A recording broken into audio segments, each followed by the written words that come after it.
नमस्कार दोस्तों, आज हम इस वीडियो में आपके साथ डिस्कस करेंगे फुल एनीलिंग प्रोसेस के बारे में। और इस प्रोसेस को कंप्लीट एनीलिंग के नाम से भी जाना जाता है और यह हीट ट्रीटमेंट प्रोसेस के अंतर्गत आती है और एनीलिंग प्रोसेस का एक टाइप है। फुल एनीलिंग प्रोसेस के द्वारा हम स्टील में मैक्सिमम सॉफ्टनेस को प्रोड्यूस कर सकते हैं और साथ में स्टील की इंटरनल स्ट्रेसेस को कम करके स्टील की मशीनेबिलिटी को भी इम्प्रूव कर सकते हैं। अब जानते हैं कि इस प्रोसेस को कैसे किया जाता है। अगर हम सबसे पहले बेसिक कंसेप्ट देखें, एनीलिंग प्रोसेस में 3 स्टेप होते हैं। सबसे पहले स्टील को हीट किया जाता है, उसके बाद होल्ड किया जाता है एक पर्टिकुलर टेम्परेचर पर और उसके बाद उसकी कूलिंग की जाती है। तो ये बेसिक स्टेप रहता है। तो अब देखते हैं कि 2 टाइप के स्टील हमारे सामने हैं।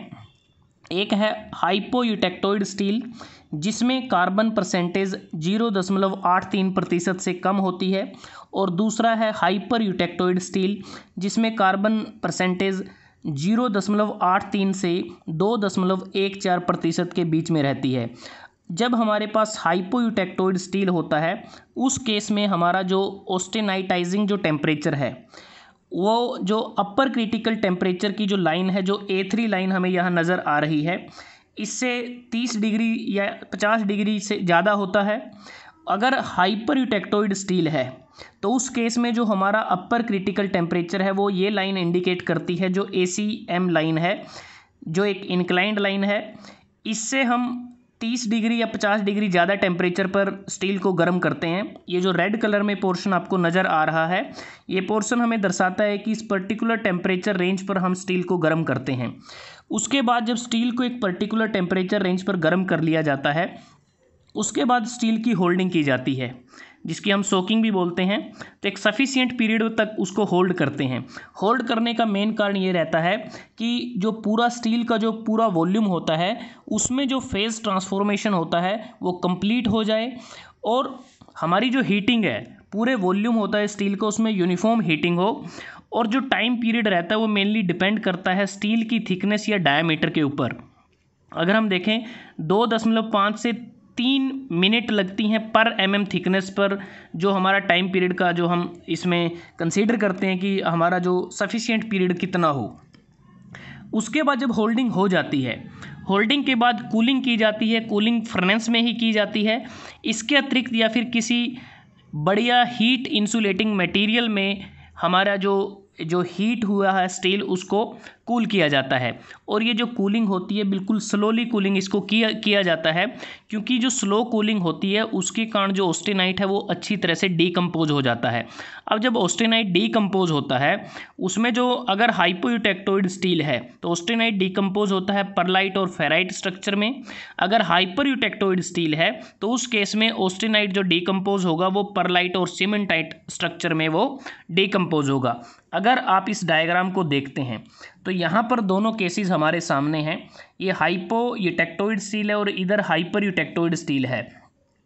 अगर हम पहले केस को देखें कि ये वाला केस हमारे सामने है, तो उस केस में हमारी जो अपर क्रिटिकल टेम्परेचर लाइन वो A3 लाइन है, तो इससे ऊपर हम हीट करते हैं। तो उस केस में क्या होता है कि इस लाइन से ऊपर जो भी है वो हमारे पास ऑस्टेनाइट होता है, जिसका जो FCC उसकी स्ट्रक्चर होती है। तो इस रेंज पर एक बार जब वो ऑस्टेनाइट बन जाता है, क्योंकि फाइन ग्रेन्ड ऑस्टेनाइट की स्ट्रक्चर बनती है, और इसके बाद जब इसको ठंडा किया जाता है तो वापस ये परलाइट और फेराइट स्ट्रक्चर में आता है, और यहाँ पर जो स्ट्रक्चर हमें मिलती है वो भी फाइन ग्रेन्ड होती है। और जिसके कारण ये जो स्ट्रक्चर है, इससे हमारी जो मैकेनिकल प्रॉपर्टी होती हैं स्टील की, उसमें इम्प्रूवमेंट आता है, डक्टिलिटी बढ़ती है, टफनेस इंक्रीज होता है। उसी प्रकार अगर हम देखें हाइपरयूटेक्टोइड स्टील में, जब हम इस अपर क्रिटिकल लाइन टेम्परेचर से ज़्यादा टेम्परेचर पर स्टील को गर्म करते हैं तो यहाँ पर भी हमें ऑस्टेनाइट मिलता है। और उसके बाद जब कूलिंग की जाती है तो कूलिंग के बाद हमें जो स्ट्रक्चर मिलता है वो परलाइट और सीमेंटाइट का मिलता है। तो इस प्रकार से इस प्रोसेस को किया जाता है। अब बात करते हैं कि जब हम स्लो कूलिंग करते हैं और उस दौरान अगर हमारा जो परलाइट है ऑस्टेनाइट परलाइट में डीकम्पोज हो जाता है, तो उसके बाद हम कूलिंग रेट को इंक्रीज़ कर देते हैं। तो इसके लिए जो मटेरियल है उसको एयर में भी कूल किया जा सकता है। तो इस प्रकार से फुल एनीलिंग है जो वो की जाती है। अब बात करते हैं कि वो कौन कौन से पर्पज़ हैं फुल एनीलिंग को करने के लिए। कि हमें जो स्टील होता है उसके जो ग्रेन्स हैं उसको रिफ़ाइन करना होता है, स्ट्रेन और स्ट्रेसिस को रिमूव करना होता है, स्टील में सॉफ्टनेस को इंड्यूस करना होता है, मशीनेबिलिटी को इम्प्रूव करना है, मेटल की इलेक्ट्रिकल और मैग्नेटिक जो प्रॉपर्टीज़ हैं उसको इम्प्रूव करने के लिए फुल एनीलिंग की जाती है, मेटल की मैकेनिकल प्रॉपर्टीज़ को इम्प्रूव करने के लिए इस प्रोसेस को किया जाता है।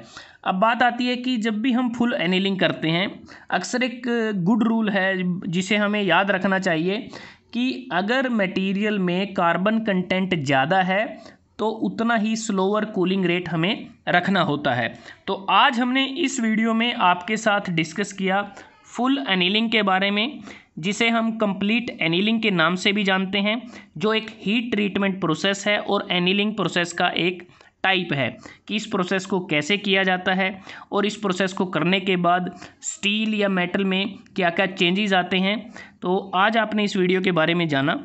अगर आपको ये वीडियो अच्छा लगा, आप इसको लाइक कर सकते हैं, शेयर कर सकते हैं अपने दोस्तों के साथ, स्टूडेंट्स के साथ, और चैनल को सब्सक्राइब करना ना भूलें। जल्दी हाजिर होते हैं एक नए वीडियो के साथ, तब तक के लिए धन्यवाद। आपका दिन शुभ रहे।